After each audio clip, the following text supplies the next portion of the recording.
Bien, pues comencemos formalmente con la presentación de esta gran novela intitulada La Rapsodia en el Abismo.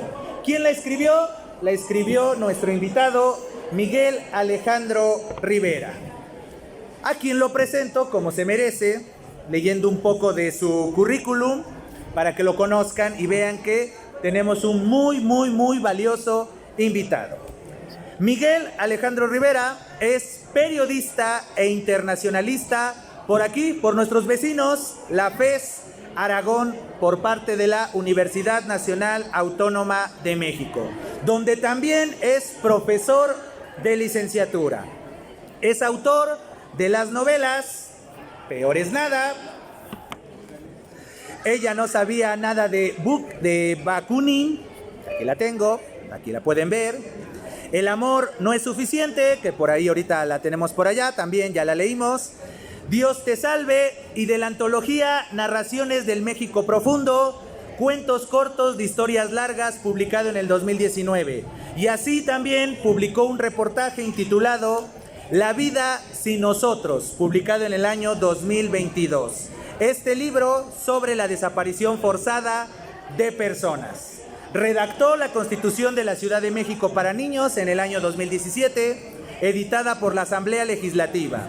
A su vez, trabajó como locutor en Radio 620, Cadena Raza.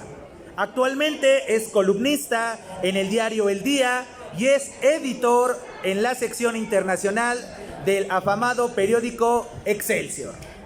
Y esta novela conmemora 10 años de trayectoria literaria.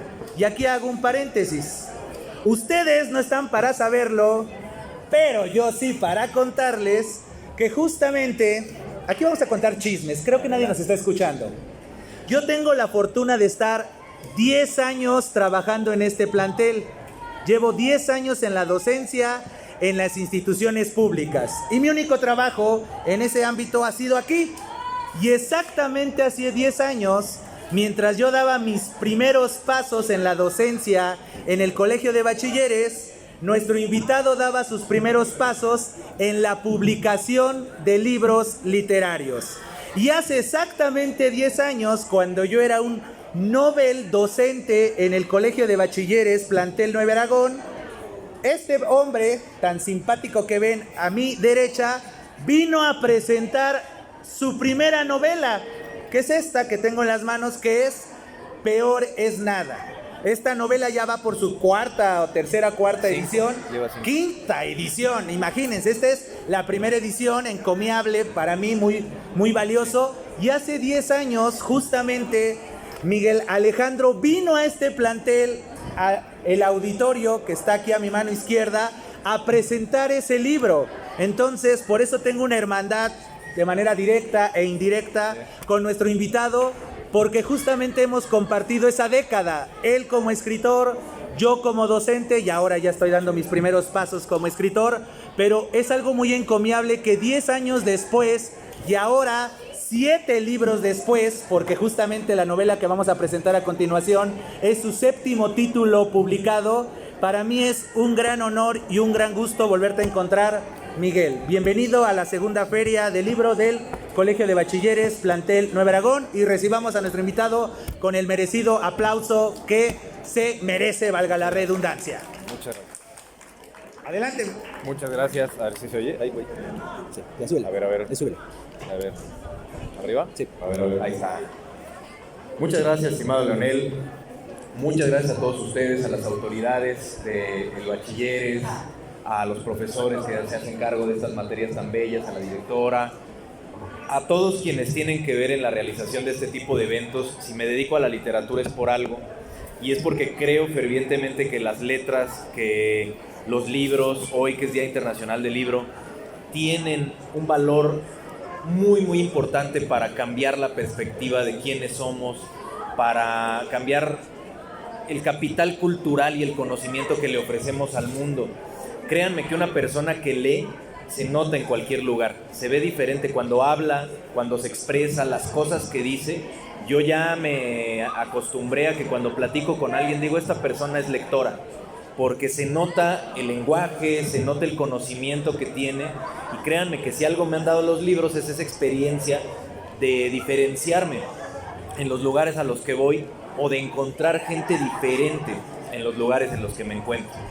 Efectivamente, como bien dice Leonel, para mí también el Bachilleres 9 es muy especial porque yo no estudié aquí, soy CCHero yo, pero este es mi barrio. Ya no vivo cerca o no tan cerca, pero les comparto que yo crecí aquí en la colonia Pradera o Villa de Aragón, porque la casa de mis papás está compartiendo una con otra. Y yo soy especialista en identificar perfectamente cuáles son las gorditas chidas aquí en el mercado, que son las del Güero. Me encantan los caldos de gallina. Yo aquí crecí, yo 10 años de mi vida me la pasaba yendo cada viernes a Iguanas. Entonces, yo conozco perfectamente todo este barrio porque es mi hogar. Y 10 años después de dedicarme a escribir, es muy bonito volver porque he estado en universidades de Coahuila, de Guerrero, de Querétaro, de todo el Estado de México, la Ciudad de México, universidades privadas, universidades públicas. He dado talleres en Guadalajara, en las ferias, pero volver a lo que para mí es mi casa, que es el barrio de Aragón, es invaluable, y para mí encontrarme con ustedes es muy bonito. Entonces, Leonel, te agradezco muchísimo que me regales la oportunidad de regresar a donde yo salí, que es el barrio de Aragón, y como tú bien dices, de la FES Aragón. Y para mí, cada que puedo pongo en alto lo que para mí es muy valioso, que es estos barrios de San Juan de Aragón. Si a mí me preguntan, yo soy sanjuanero y soy orgullosamente nacido de aquí, de este barrio, hasta donde llegue a llevar el mensaje en el mundo. Infinitas gracias, Miguel. Y justamente eso es también nuestro invitado. Creo que también sirve como un ejemplo, porque muchas veces nosotros que nacemos en áreas marginadas o con áreas con ciertos señalamientos de estigma, por ejemplo, quien les habla es de Nesa. Yo soy oriundo de Nesa y sigo viviendo orgulloso, siempre digo el orgullosa Nesa sí progresa. Y justamente ese es el señalamiento que a veces, ¿no? Nosotros, no me dejará mentir la inmensa mayoría de nuestra comunidad, que somos señalados, que si venimos de Catepec, que si venimos de la zona de Aragón, ya sea la parte de Nesa o la parte de la Gustavo Amadero, y siempre somos señalados como estigmatizados, como que nunca vamos a salir de esa zona que tiene cierto estigma, que tiene cierta fama. Y justamente nuestro invitado es un claro ejemplo de que sí se puede. ¿Y cómo se puede? A partir de la talacha, a partir de la chamba, a partir de la toma de conciencia. Y antes de adentrarnos justamente a la novela que vamos a presentar, que es La Rapsodia en el Abismo, que tiene relación con lo que estamos hablando precisamente, sí, porque la novela nos habla desde 4 voces distintas, ¿correcto? La voz de un docente, la voz de un adolescente que no se autopercibe correctamente, que tiene una visión de su realidad totalmente distorsionada. Por el otro lado tenemos regresando al docente, un poco con la incertidumbre de qué hacer, qué no hacer. Esa voz que, digno de decirle, ¿no? Quisiera decirle, pero no se atreve por lo políticamente correcto. Entonces, y después por el otro lado, una persona que muerta se da cuenta de que vale la pena vivir. Encuentra su razón de vida estando muerto. Entonces, son 3 de las 4 voces, porque después aparece una cuarta voz, que es la que le va a dar sentido a estas 3 primeras voces, y eso es justamente la Rapsodia en el Abismo, y esa es la invitación de este tipo de eventos. Tal vez ustedes no son conscientes, porque al igual que nuestro invitado, yo también fui CCHero, y yo nunca tuve una feria de libro mientras fui estudiante. No, ahora tal vez ya hay, pero cuando yo fui estudiante de educación media superior, nunca hubo este tipo de eventos, tener estas personalidades, tener autores, tener expositores, tener gente que trabaja justamente el arte. Yo nunca tuve acceso a él. Entonces, créanme que hay que valorar este esfuerzo que estamos haciendo por parte de la comunidad del Colegio de Bachilleres Plantel 9 Aragón. Pero bueno, ¿qué te parece, Miguel, si nos adentramos a tu novela? Con todo gusto. La Rapsodia en el Abismo. Estas 3 voces que se van anclando una con otra, pero entonces la pregunta es la primera. ¿De qué va tu novela? ¿Por qué se llama Rapsodia en el Abismo? Creo que esas 2 son ejes para que justamente quienes nos están viendo en este momento se vayan adentrando a tu novela. ¿De qué va y por qué el título, Miguel? Me gustaría compartirles a todos quienes nos escuchan estas 2 palabras que definen perfectamente por qué es la novela y cuál es el tema y por qué se llama así. Primero me gustaría hablarles de lo que es una rapsodia. Me gustaría preguntarles si ubican alguna rapsodia. Por ejemplo, una de las más famosas, la Rapsodia Bohemia de Queen. La han escuchado, ¿no? Es una canción famosísima de un grupo muy famoso de rock, aunque también hay otras rapsodias de música clásica, por ejemplo la Rapsodia húngara de Franz Liszt, que a mí me gusta mucho y que yo para escribir esta novela me ponía unos audífonos y la escuchaba en loop para tratar de identificar cuál es la estructura de una rapsodia. Entonces, para quienes han escuchado la Rapsodia Bohemia de Queen, se van a dar cuenta que es una pieza musical que dentro de su propia estructura tiene diferentes momentos que parece que no son parte de la misma canción. Empieza con un tecladito muy suave, que toca Freddie Mercury, y después se pone como muy rockera, unos guitarrazos. Después de lo rockero vienen unos momentos como de ópera, y empieza a jugar con demasiadas tonalidades que de pronto, si tú escucharas en diferentes momentos, podrías pensar que no es una misma canción. Sin embargo, en la música hay algo llamado el leitmotiv, que es lo que unifica estos fragmentos de canciones o de melodías que parecen de otras piezas, pero que al final son parte de la misma. Lo que yo intenté y experimenté con este libro fue precisamente hacer una rapsodia literaria. Es decir, me pregunté, escuchando la Rapsodia húngara de Franz Liszt, cómo es que yo podía hacer una rapsodia pero en literatura, porque es la forma en la que yo me sé comunicar, escribiendo. Yo estudié comunicación y periodismo.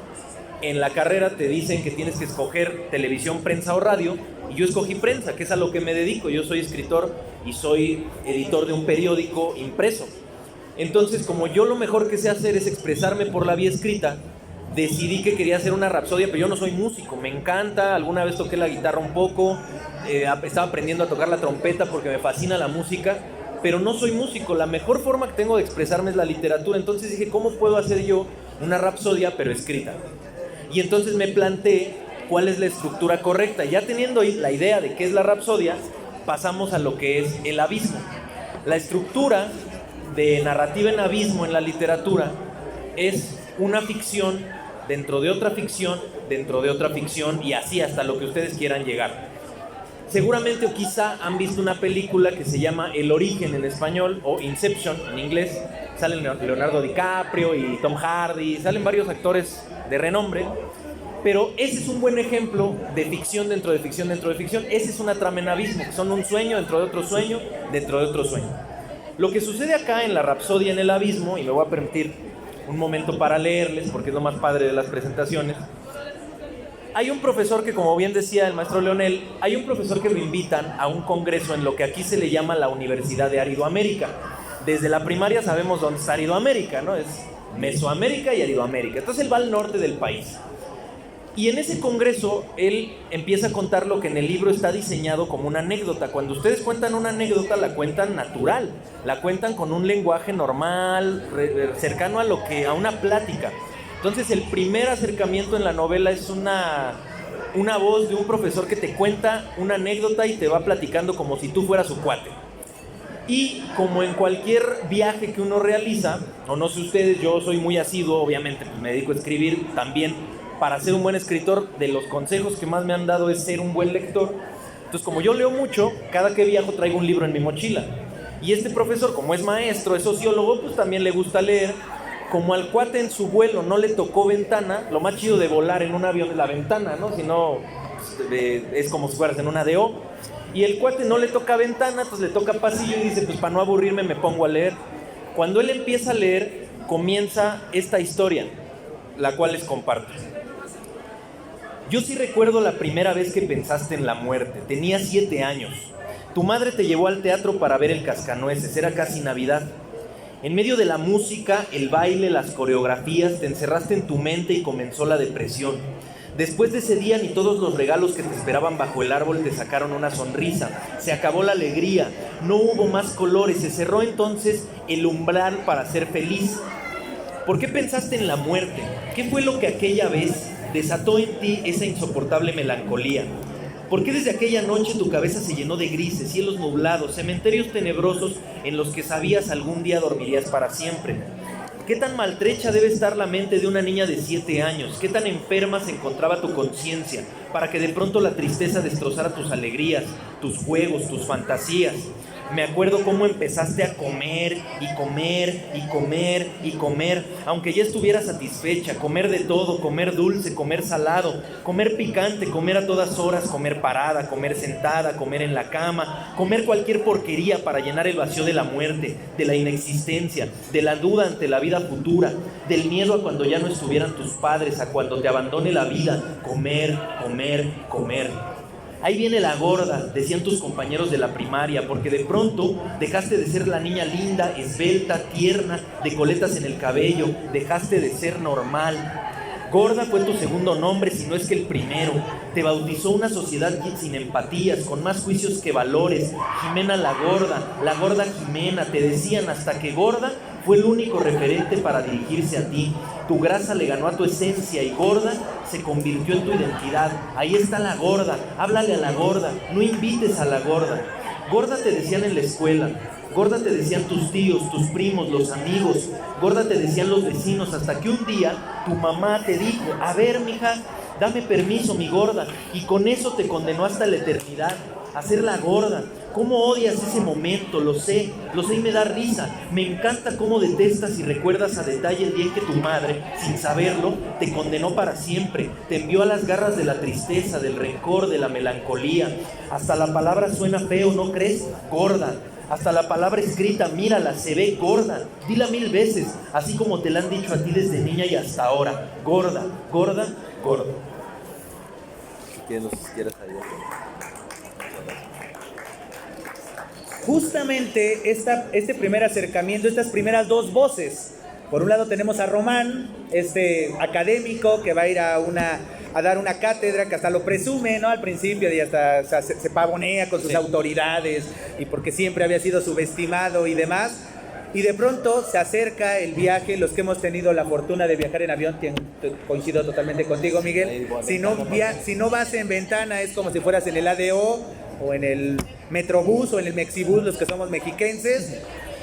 Y después se acerca a la historia de Jimena. Y esta historia de Jimena, casi no les voy a spoilear, porque es todo lo contrario. El propósito de esta presentación es invitarlos a que se acerquen a la novela. La historia de Jimena es una historia que queda muy bien con una de las temáticas de esta semana que estamos haciendo. No solo estamos conmemorando el Día Internacional del Libro, sino esta serie de eventos que estamos haciendo aquí en el Colegio de Bachilleres tienen la intención de erradicar la violencia en nuestro contexto. Y la historia de Jimena es perfecta para este mensaje que queremos dar. ¿Por qué? Porque lo que acabamos de leer, ¿cuál es el primer acercamiento que tenemos con el personaje Jimena? Una niña señalada por una sociedad poco empática que no mide sus palabras. Justamente con nuestro invitado anterior, con Daniel, hablábamos de la importancia de la palabra y hablábamos de las bondades de la palabra, ya sea para acercar a los niños al conocimiento, ya sea para jugar y pasar momentos lúdicos siendo adultos y recordando siendo niños. Pero aquí tenemos el caso de Jimena, todo lo contrario, las palabras también pueden herir. Entonces, este primer acercamiento a Rapsodia en el Abismo, espero que esté logrando su cometido de tomar esa conciencia de cómo, por un lado, un artista, en este caso Miguel Alejandro, juega con las palabras, ¿no? Tenemos estos dos momentos, esta voz anecdótica por parte de Román, el profesor, el catedrático, y por el otro lado, la voz literaria, ¿no? Que usa ciertas palabrejas domingueras, alzameñiques, pero que a su vez nos está haciendo reflexionar sobre una realidad que, ahí sí, alerta de spoiler, eso caracteriza a la literatura de nuestro invitado. Usar la palabra no solo para contarnos una historia, sino para hacernos pensar. Pero ¿qué te parece, Miguel, si le damos pie a la siguiente voz?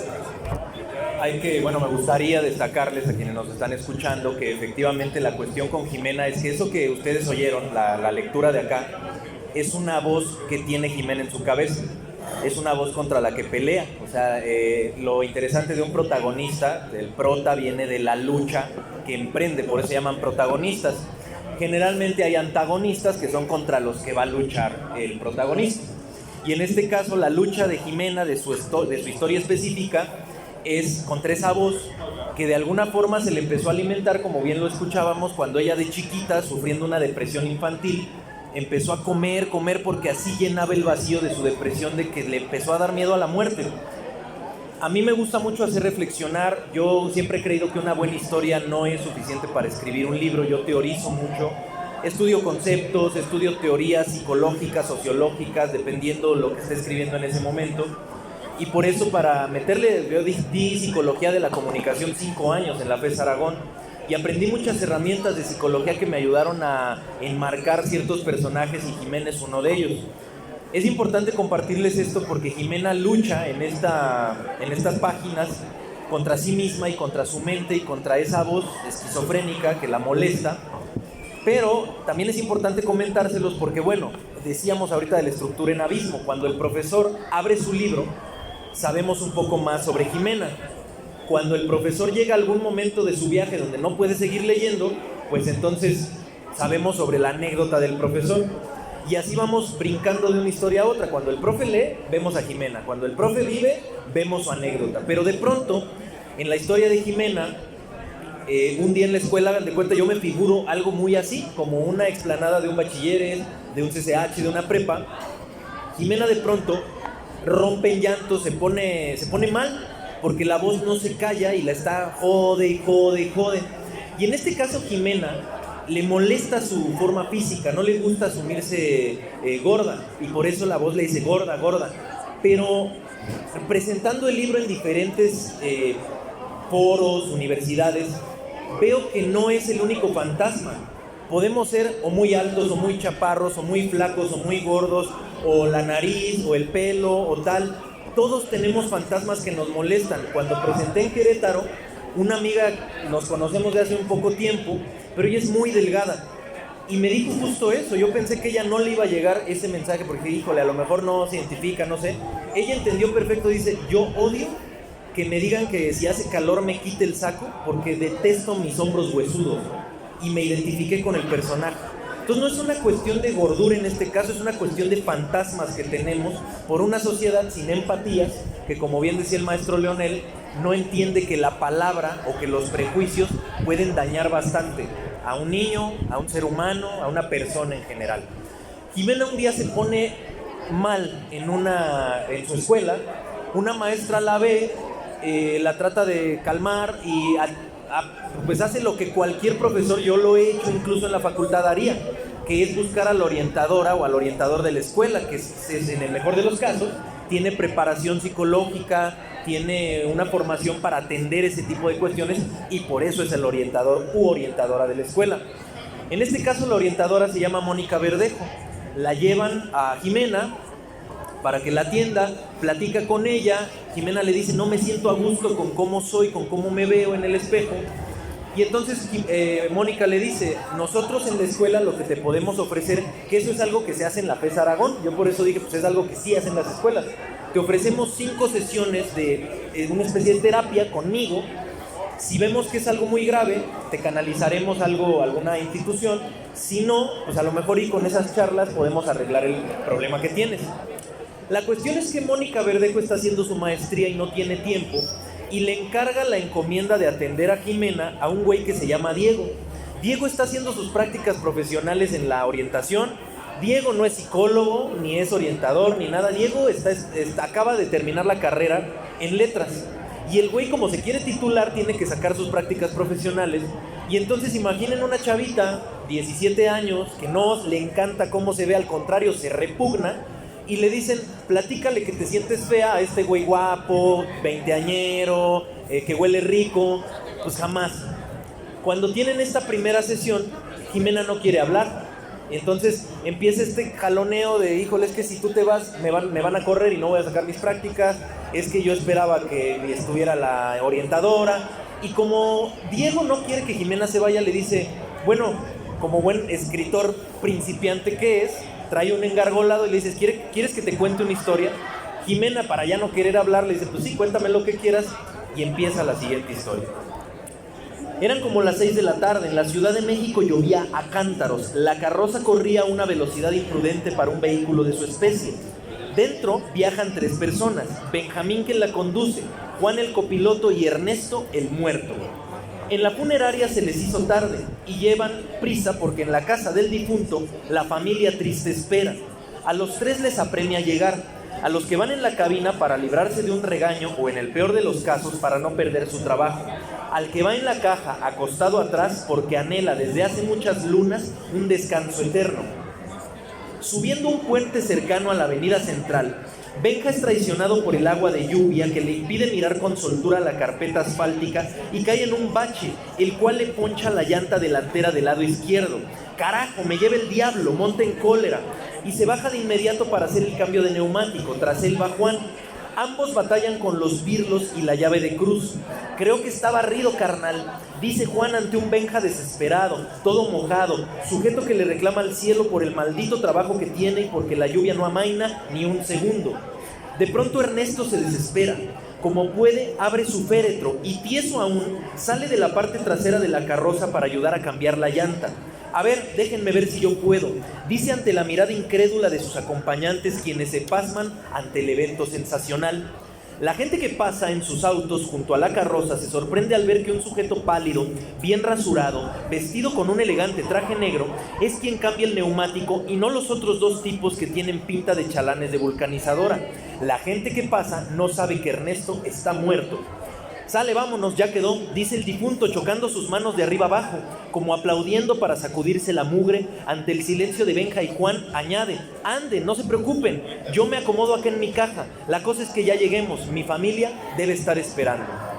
Entonces, hace rato decía el profesor que son historias que se van ligando y yo les contaba que era una rapsodia, que tenía un leitmotiv. El leitmotiv es lo que unifica las historias. En este caso es el concepto de la muerte. La Rapsodia en el Abismo trata sobre la muerte, pero lo que me divierte mucho, y lo digo ahora en las presentaciones porque no lo había sentido hasta que leí el libro en físico, ya no el archivo ese que manda uno, sino hasta que leí el libro en físico y hasta que empecé a presentarlo, que las primeras fueron en Querétaro, porque de ahí es la editorial, me di cuenta que era muy divertido un libro que tiene tantos estilos dentro de sí mismo. La historia del muerto es súper divertidísima, porque es un güey, como decía el maestro, hasta que está muerto se da cuenta que quería vivir. Pero por otro lado, la historia de Jiménez es muy dramática y es trágica y tiene una tesitura muy triste. Y la historia del profe es una historia muy llevadera, muy divertida, que de pronto se pone trágica también y tiene muchos hilos argumentativos. Y entonces lo verdaderamente divertido de este libro es que vas a llorar, vas a reír, vas a sufrir, te vas a angustiar. Y creo que el final es un regalo para el lector. Mis finales casi siempre son abiertos, pero esta vez dije, quiero dejar un final que sea disfrutable al 100%. Y es un final que a mí, cuando lo ideé y dije, así va a acabar, me llenó el corazón. Entonces, ese es el juego del libro que estamos presentando hoy, que es La Rapsodia en el Abismo. Le acabas de dar al clavo, Miguel. Justamente la invitación para que se acerquen a esta novela es esto. Es decir, esta rapsodia, estas 3 primeras voces, que es Román, Jimena y Ernesto, justamente nos van a hacer sentir una infinidad de cosas. Por el lado de Román vamos a tener esa empatía de que muchas veces, por las situaciones, el contexto, lo políticamente correcto no nos permite decir o hacer ciertas cosas. Y Román constantemente se tiene que taladrar en la mente de soy el catedrático. ¿Qué pensarían si un catedrático hace esto o hace lo otro? Todo el tiempo el qué dirán. Entonces Román vende eso. Román es un personaje abyecto al qué dirán, igual que Jimena. Jimena está inserta en estas voces, en estos señalamientos, porque se deja influir por el exterior hacia ella, por ciertos modelos que aquí no los menciona. Ella no habla de un hombre en particular, de una modelo, o de revistas, o de fotos de redes sociales, sino habla de sus compañeras a veces. Sí. La observación de su entorno que le lastima, a veces de manera indirecta, o sea, no le dice nada, contrario a esa primera presentación, pero su vida cotidiana, incluso este hombre de letras que pretende dar terapia, ella se siente atraído hacia él, y lo más gracioso es que él, que era una luz en el camino, lo echa a perder. Y ese es un mensaje también para nosotros. Como les decía, algo que caracteriza a la literatura de Miguel Alejandro Rivera es no solo contarnos historias historias, sino volvernos empáticos. Justamente este personaje tuvo en sus manos el rescatar a Jimena y saca el cobre y lo echa a perder. Y otra vez, es ese mensaje de cómo la palabra puede ser salvadora o ser la ruina para alguien. Y es la toma de conciencia. Y por el otro lado tenemos a un Ernesto que encuentra, vuelvo a insistir, encuentra su motivo de vivir, su razón de vida, ya estando muerto. Y la razón por la cual comienza a tomar esta conciencia, después va a dar una vuelta de tuerca, va a aparecer un personaje femenino que lo va a impulsar, pero que a su vez lo va a llevar a reflexionar a él y en consecuencia a nosotros. La palabra que siempre decimos, ¿no? El hubiera es un verbo que no se conjuga, el hubiera no existe. Esta novela nos lleva a las máximas medidas del hubiera. Y por si acaso algo faltara, el final, como bien menciona Miguel, hay una vuelta de tuerca. Todavía si no hubiera una vuelta de tuerca en el abismo y en la Rapsodia, esta novela de estas tres voces, de repente aparece una voz más, ¿correcto? Una voz que está de manera paralela a la de Román, pero que es una voz que justamente da en el clavo. Como bien menciona Miguel, es el final perfecto. Es un final que le da sentido a estas tres historias que he de alabarte. Ya tuve la dicha de leer tu novela. Uno podría pensar que se ve forzado. Muchas veces en la presentación en la Feria de Nesa, que es donde conseguí mi ejemplar, él hablaba justamente como que Miguel nos ponía ese reto de: yo no he leído una obra que cumpla esto. Y uno, filólogo y mamón por lo tanto, dice: ¿cómo de que no? Existen las novelas bizantinas, sí, claro. Existen las Mil y una noches, pero oh sorpresa, esta novela rompe con esos paradigmas. ¿Por qué? Y aquí viene el dato oculto. Las novelas bizantinas sí son la historia dentro de la historia, pero están totalmente distanciadas. Es una historia alejada de la voz principal o de la voz secundaria. Y aquí no. Estas voces se juntan y toman sentido al grado de que al final llegan a su máxima expresión. Entonces, la pregunta, Miguel, si te parece, es: ¿cómo llegaste a concatenar estas tres voces, estas tres historias? Es que eso es súper importante de decir. Para empezar, son tres historias base que yo les comparto en el sentido de qué quiero comunicar con cada una. En principio de cuentas, Román es un profesor muy inseguro, que por eso cuando lo invitan al güey al congreso se siente o sea, como por fin llegó mi momento. Pero es un tipo que toma decisiones, y a veces malas decisiones, desde la inseguridad, desde su necesidad de reafirmarse a sí mismo. Entonces, ¿a quién le puede venir bien este libro? A ese tipo de personas que tienen una inseguridad enorme ante el mundo y que de pronto toman decisiones malas a partir de ella. Después está Jimena. ¿A quién le puede venir bien este libro? Pues ya lo explicó la voz que la está jodiendo. Si uno no se ve en el espejo como le agrade, o que no entiende que este regalo hermoso que es nuestro cuerpo y que es una máquina perfecta que nos lleva y nos trae, si no entiendes que esto es lo que te tocó y que esto ya es una bendición, eso le viene bien a un lector. Y también a ese lector, gandaya, si conocen a esa persona que no entiende, como bien decía el maestro, lo fuerte de las palabras. Yo cuando estudié comunicación y entendí el peso de las palabras, créanme que dudaba mucho en cómo decirle, por ejemplo, a mi ahijada que yo crié los primeros 6 años de su vida, porque las palabras que yo le dijera la iban a marcar, y luego con mi sobrina, y luego con mis amigos, y luego con mis compañeros. Y entonces también le viene bien esa persona que quizá dice muy a la ligera, gorda, cuando no entiende lo que puede generar, ¿no? Y la historia de Ernesto, precisamente, no te esperes estar muerto para vivir, que para mí ese es un mensaje muy poderoso, y que créanme que cuando empecé a escribirla y empecé a delinear a Ernesto, empezó a tocarme, ¿no? O sea, dije, puta, ¿quién eres tú si a poco sí estás viviendo, no? Entonces empecé a vivir. Pero el punto es, lo que preguntaba el maestro y que está muy bonito, esto que les cuento de una historia dentro de otra historia, dentro de otra historia, está padre porque de pronto las historias y los personajes se juntan. Y aquí lo chido es que es como si ahorita se nos apareciera aquí Harry Potter, ¿no? Pero no Daniel Radcliffe, no se emocionen, ¿no? Harry Potter como tal. Y empezar a hacer magia el güey, ¿no? Y dirías, ¿pero por qué está aquí este güey si es parte de una película que vi el fin de semana, ¿no? Esa es la magia de la Rapsodia. ¿Por qué de pronto personajes de un libro y de un cuento y de la realidad se juntan en un universo donde ya interactúan.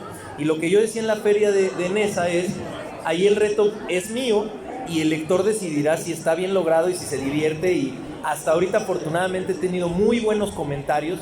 Hoy se publica justo en Excelsior una entrevista, por si la quieren leer. Me entrevistaron de la sección cultural de Excelsior para publicar hoy una entrevista donde explico precisamente esa parte, que es lo divertido y lo bonito de que la literatura es tan libre que nos permite precisamente jugar con universos, pero que tiene que ser verosímil, tiene que ser creíble. Y el reto era nuestro de hacer una historia de calidad para quien la quiera leer y para que pase un buen rato. Entonces fue esa necesidad de hacer algo diferente. Eran los 10 años que yo cumplía. No me gusta que ninguno de mis libros se parezca, o sea, yo quiero que el lector, si lee uno, luego lea otro y entienda que son otros personajes, otro estilo, que se divierta de forma diferente. Y por eso quise hacer un experimento distinto. Y como la editorial también cumple 10 años, ahorita todos estamos cumpliendo 10 años de algo, como la editorial cumple también 10 años, me buscaron en este sentido sus socios, que son Culturi. Me dijeron, queremos empezar una colección y que tú seas el primer libro, ¿no? Queremos que nos des ese honor. Yo decía, el honor es mío, pero el punto es, yo pensé, ¿qué les puedo dar, no? Porque tengo cuentos ahí pendientes, tengo otra novelita, o novelota, está bien grande, pero dije, tiene que ser la Rapsodia porque es algo diferente. Y afortunadamente está yendo muy bien, y esa fue la necesidad de hacer algo distinto, literario, divertido, pero neta que estoy seguro que quien la lee la pasa bien, o sea, por lo menos la pasa chido. Coincido totalmente contigo, Miguel. Créanme, no pierdan la oportunidad de acercarse a La Rapsodia en el Abismo, porque créanme, se van a pasar un buen rato. Los capítulos son cortitos, y esa es su preocupación también de los tiempos y demás. Los capítulos son cortitos, y hay un secreto que les voy a dar el tip. Sean muy observadores con el número de capítulo. Claro. Ese juego, eso fue magistral, porque eso justamente nos invita a estar atentos. Cada capítulo tiene un número, como era de esperarse, pero cada capítulo es en relación con cada una de las historias, sí, claro, para que nosotros podamos entender qué voz nos está hablando. Obviamente es muy explícita qué voz nos está hablando, pero que se vea de manera gráfica es algo encomiable. Es que solamente para añadir a eso, lo chido también es que lo pueden leer de diferentes formas. O sea, tú puedes leer el 1, 2, 3, 4, 5, 6 de El Profesor seguido. Solamente te saltas los otros capítulos y puedes leer la historia completa primero del Profesor. Pero también puedes leer la historia completa de Jimena si sigues el 1, el 2, el 3 de ella. Y luego puedes leer la historia del muerto solita. O sea, puedes leerlas como lo que son. Una anécdota, una novela y un cuento. Que también eso fue divertido y un reto. Cada una de las historias tiene un estilo diferente. Entonces, no, o sea, por si no estaría yo contradiciéndome de que trato de hacer distinto. Entonces, la historia de la novela de Jimena, aquí la escribe una escritora mujer. Entonces, yo tuve que tener como una sensibilidad más femenina para que la escritura fuera más tersa, más violenta, más delicada en ciertas partes, pero como mi parte femenina, porque es una autora mujer. Y El Profesor, pues sí, es una anécdota de un güey que podría ser nuestro cuate porque somos profes. Pero Ernesto lo escribe un escritor nuevo, un escritor joven, que por ejemplo, ahorita decíamos, cambiaron el neumático. Eso nunca se dice, se cambia la llanta. Decía que la lluvia no amaine, no dices eso, dices que la lluvia se calme, baje, que se pare la lluvia. Entonces cada una de las historias tiene un estilo distinto, y por eso lo chido es que si tú lees La Rapsodia en el Abismo estás leyendo como 5 libros, ¿no? Y eso es bien divertido, y la neta no lo había yo valorado tanto hasta que empecé la gira de este año, que pues es de este año este libro. No lo había valorado hasta que empecé a leerlo, a compartirlo, y un viaje padrísimo. Y es un viaje en el que ustedes pueden ser parte. Créanme, vale mucho la pena, no solamente La Rapsodia en el Abismo, sino toda la obra de nuestro invitado. Y bien, para terminar, Miguel, porque el tiempo nos está premiando, ¿algo más que quieras compartirle a la comunidad? Simplemente a quienes nos están escuchando por ahí, aquí muchas gracias por su valioso tiempo y atención. Quienes les interesen, aquí voy a estar un ratito con mis materiales, y si no, lo pueden conseguir en la página de la editorial Par 3, les llega hasta su casita en una caja hermosa. Cualquiera de mis materiales lo pueden buscar o pedírmelo en mis redes sociales, @Miguel Ale Rivera, en Instagram, en X y en TikTok, @Miguel Ale Rivera, y en Facebook, Miguel Alejandro Rivera. Entonces ahí siempre estoy a las órdenes para comentarios, para cualquier material que quieran, y también ahí comparto mi trabajo periodístico, mis columnas, todo lo que hago. Entonces pues muchas gracias, maestro, muchas gracias a todas las autoridades acá. De verdad, amé estar por acá porque es mi barrio, es mi cuna y es mi casa. Cualquier cosa en Aragón y en cualquier lado, pero Aragón no tiene igual, ¿no? Al contrario, Miguel, infinitas gracias a ti. Y pues comunidad, un fuerte aplauso para nuestro invitado y espero que se acerquen a su stand, platiquen con él, pregúntenle sobre este mecanismo, aquellos que quieran estudiar periodismo. Aquí está, el Excelsior, entonces es un título muy importante. Entonces, un fuerte aplauso a nuestro invitado Miguel Alejandro Rivera. Muchas gracias. Y muchas gracias a ustedes por haber presenciado esta presentación.